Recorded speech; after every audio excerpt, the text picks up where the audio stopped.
गत डिसेम्बर मास 13 तारिख दिन पार्लाखेमुंडी सहर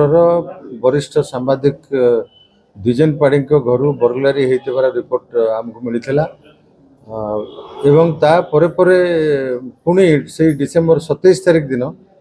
आम पार्लाखेमुंडी कमिटी साई रे गोटे ज्वेलरी शॉप बर्गलारी होइतिबार रिपोर्ट होता ये दुईटी केस मोडस ऑपरेंडी प्राय एक प्रकार थिला से आम या गोटे चैलेंज हिसाब से नहीं कि एसडीपीओ पार्लाखेमुंडी तत्वावधान एवं आईआईसी पार्लाखेमुंडी को लेकिन गोटे स्वतंत्र टीम करा जायतिला जो थे पार्लाखेमुंडी थानार ऑफिसर माने एवं गुरांडी थानार आईआईसी एमाने सब थिले एथिरे आमको टेक्नोलोजी सहायता विशेषकर नवाक पड़ता टेक्नोलोजी सहायता बल आम बहुत गुड़ाए सन्देही मोबाइल नंबर पाइलु एवं से मोबाइल नंबर गुड़िक प्राय 300 संख्यार ऊर्ध्व थिला प्रत्येक मोबाइल रो लोकेशन एवं सीडीआर डिटेल्स हमको वेरीफाई करने को पड़ा एवं शेष आज आम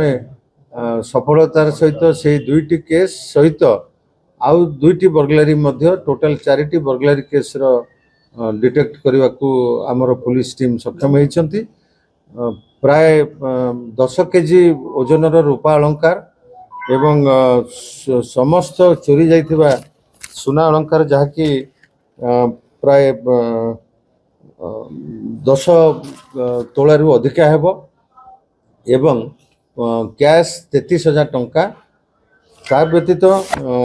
जो कमिटी साई बर्गलारी जो जाइथिला सेतिरे फॉरेन करेंसी किछि थिला डॉलर थिला $100 $20 $10 एगुड़ाकर किछि